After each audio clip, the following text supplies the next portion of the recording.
I'll pay you $10,000 if you break up with her, my dad said, staring straight at my boyfriend. She's an embarrassment to this family. My boyfriend laughed, but my hands were shaking under the table.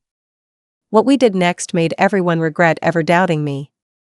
I was raised in Newport, Rhode Island, the kind of place where last names and lawn care both meant something.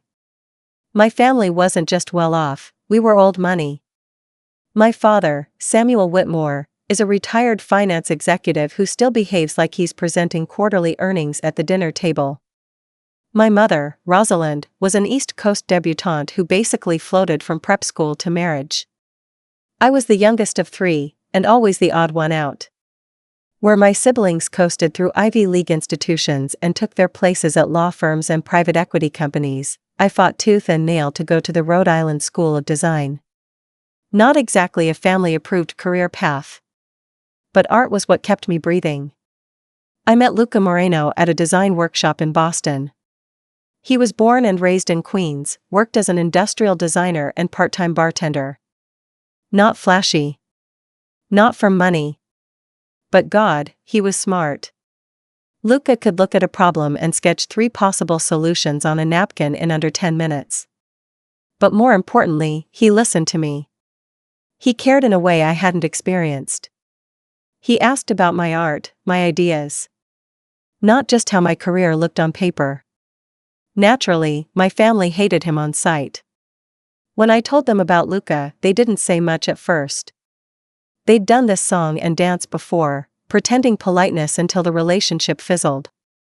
Only this one didn't. I moved in with Luca 6 months after we started dating. We shared a small apartment in Providence and split rent. It wasn't glamorous, but it was the first time I felt like I was building something for myself, not curating a resume for someone else. Then came the family dinner. It was a sunny Sunday in July, and my father insisted we come to the estate for a weekend to reconnect. I had a bad feeling about it. But Luca, ever optimistic, said it was worth trying. He even ironed his shirt. That should have tipped me off, he never irons unless it's something serious. The whole dinner had this icy undertone. The conversation was formal. My mom asked him about his job, but it was clearly a trap. Every answer was met with a thin-lipped nod, the kind of gesture that says, not impressive enough. Then, during dessert, when the help had cleared the table and the sky turned that deep pink of late summer, my father leaned forward and said it, "I'll give you $10,000 if you break up with her." Just like that. He didn't smirk. He wasn't being ironic. He looked Luca straight in the eyes like he was proposing a business transaction. My stomach dropped. Luca blinked, then laughed. Not a mocking laugh, more like he was trying to check if this was a bad joke. It wasn't. Luca said something like, "Wow. You really just said that." My hands were under the table, twisted in my lap. I remember how cold the silverware looked. I didn't speak. Not then. Luca handled it better than I did. He said something calm and respectful. Something like, "With all due respect, I'm not for sale. I'm here because I care about Jocelyn. If she doesn't want me here, I'll go. But I won't be bought out of her life." That made my father's face harden. He didn't respond. Just took a long sip of his wine and said, "That's unfortunate." We left early. My mom didn't stop us. The car ride back was dead quiet for the first 10 minutes. Then I started crying. Not because I was sad, because I was angry. Furious. Humiliated. They treated me like I was some porcelain doll they could buy back, like I hadn't spent my entire adult life trying to prove I was more than the family name. But Luca? He just held my hand. The next morning, he said something I'll never forget. "If you want to walk away from this whole mess, I'll pack up with you today. But if you want to stay and prove them wrong, I'm in." Every step. We chose the second option. From that moment, we stopped asking for approval. Luca poured himself into his designs, and I did the same with my consulting work. I had started helping other young artists brand themselves and build online portfolios. We combined our skills, design, branding, storytelling, and launched our own boutique furniture brand out of a co-working space in Providence. It was called Marrow and Birch, Marrow for the depth of function, Birch for the simplicity of beauty. At first, we barely scraped by. We slept on a mattress on the floor, made our own coffee instead of going out, reused packing materials to ship our early orders. But something started to happen. Word of mouth grew. Luca's designs got attention from a small European blog. Then an eco-conscious interior design studio in Toronto placed a bulk order. Then came the break. Dwell magazine featured us in an article about new sustainable design talent. Suddenly, we weren't some scrappy couple, they called us an independent brand redefining American design ethics. I didn't tell my family. I didn't need to. But they found out anyway. It was inevitable. One of my mom's friends saw the write-up and mentioned it at a charity event. My father sent me a text 2 days later. Congratulations on the press. I hope you're being careful with your money. That was the closest thing I ever got to praise from him. But the big moment came that Christmas. Yes, we went back to the estate. Why? Because I wanted to. Because I was done hiding. I brought a gift for my father. Just one small box, simple wrapping. When he opened it, he found a personal check. $10,000. Made out to him. Figured I'd return the offer, I said. He stared at it for a long time. Then quietly slid the check under his placemat. The rest of dinner was oddly civil. The days after that Christmas dinner were strange. Not dramatic, not explosive, just a little quieter. There was a shift in the air, like everyone in my family was walking around something fragile on the floor, pretending not to see it. No one talked about the check. No one asked questions about Marrow and Birch or how Luca and I managed to pull it off. But things weren't quite the same. My mother, ever the diplomat, began sending me articles from design magazines. They weren't always relevant, some were about wallpaper trends from 2012, but I could tell she was trying.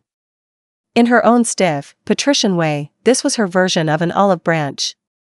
Maxwell, my older brother, was the one who actually picked up the phone. It was mid-January when he called out of the blue. I almost didn't answer. We hadn't spoken in months. "Hey, Joe," he said. "Got a second?" He sounded different. Less polished. Tired. He told me he and his wife, Madeline, were separating. Apparently, things had been falling apart for a while. She was having an affair. The same woman my mother once called an ideal match. I thought doing everything by the book would protect me, he said. You know, follow the rules, marry the right person, play the part. Turns out the part doesn't love you back. I didn't say, "I told you so." I didn't have to. He asked if we could meet, just the two of us. We had coffee at a little place in Pawtucket where no one would recognize us. Maxwell wore jeans for the first time in probably a decade. "Truth is," he said over a mug of burnt diner coffee, "I always envied you. You had the guts to leave the path." I didn't know what to say. We weren't the kind of siblings who confided in each other. But hearing that from him, it shook me a little. Maybe I wasn't the embarrassment after all. After that, things started shifting faster. Luca and I were invited to speak at a design panel in New York. We got a feature in Architectural Digest. A luxury boutique hotel chain ordered custom pieces for 2 of their locations in California. We were flying back and forth from Providence to LA almost monthly, and by then, we'd hired 2 employees. We weren't just surviving, we were growing. I still hadn't gone back to my parents' house since Christmas.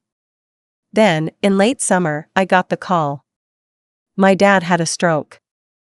Not a major one, but enough to scare everyone. Enough to remind them he wasn't invincible. It was my mother who called. Her voice was clipped but wobbly, like she'd rehearsed her lines but forgot the ending. "He's stable. He's asking for you."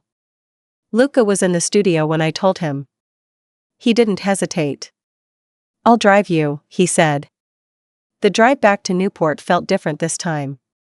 Less like entering enemy territory, more like stepping onto a stage you hadn't seen in years.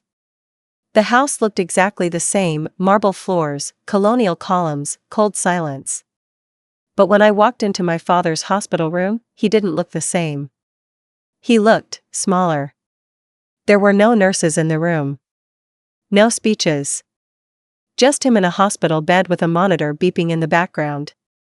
For a long time, we just stared at each other. "You came," he finally said, like he wasn't expecting me to. "I did," I said. He looked away, out the window. "I was wrong about him.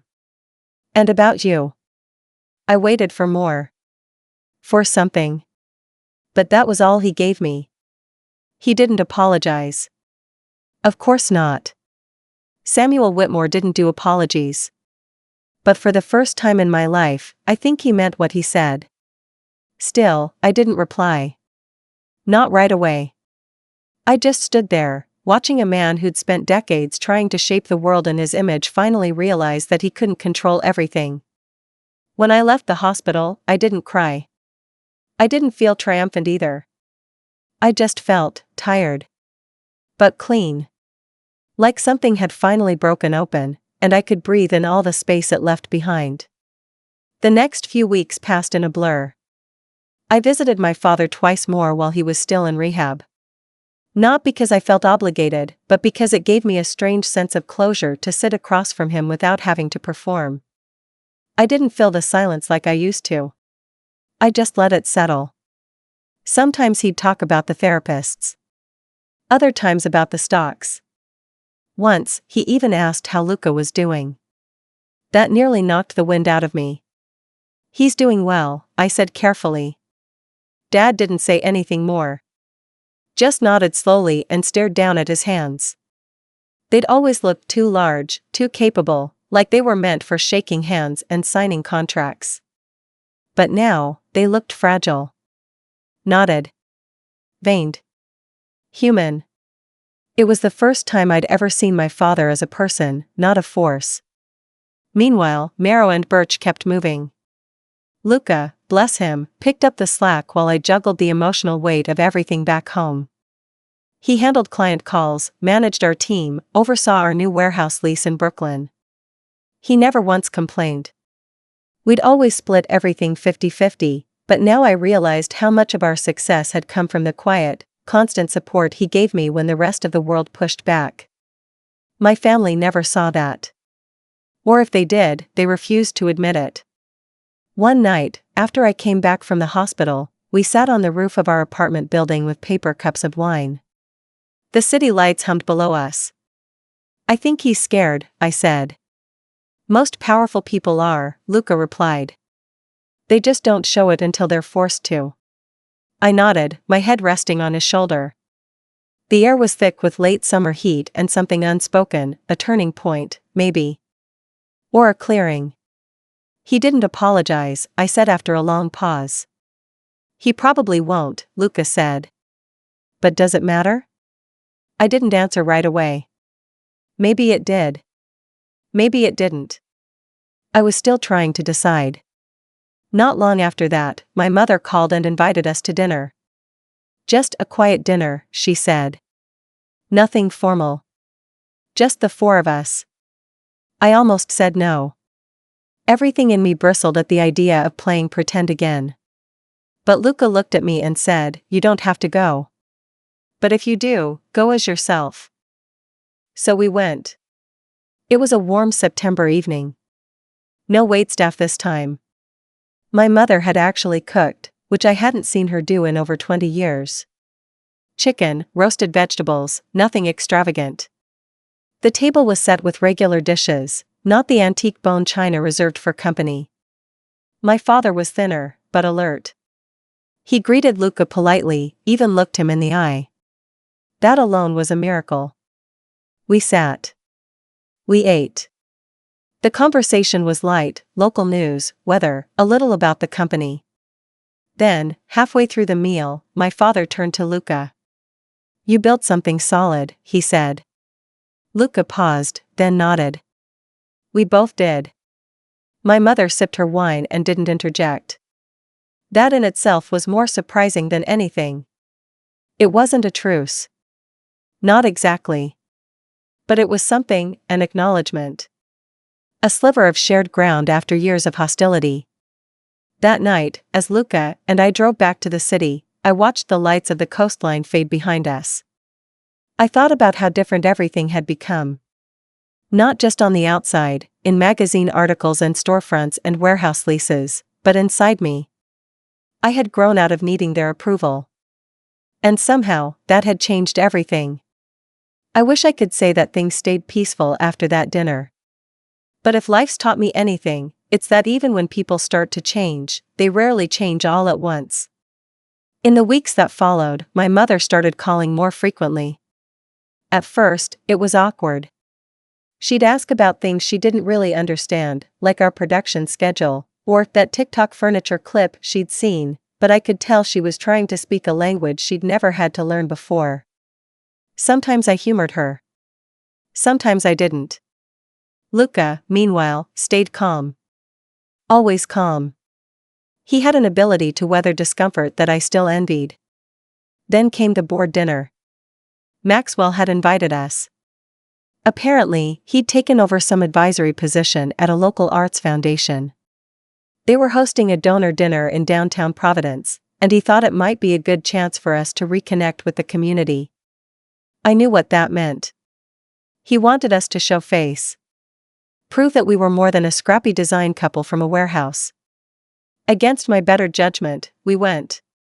The event was held in a historic mansion-turned-museum, full of people with last names that owned property more than they used it. Everyone was draped in carefully curated fabrics and soft, performative smiles. It was the kind of crowd my parents had lived in for decades. The kind of crowd I once thought I'd grow into. But something had shifted in me. Where once I would have fumbled through polite conversation or shrunk into the background, now I stood straighter. Not proud, exactly, but firm. Grounded. People asked us questions about the business. Where our pieces were sourced, how we handled the eco-certification process, what markets we were expanding into. Luca answered some, I answered others. There were nods. Even praise. Then one of my mother's oldest friends, Meredith Hale, a sharp woman with eyes like polished glass, approached us. I knew Meredith. She once told me at age 17 that I had a wild streak that would have to be tamed.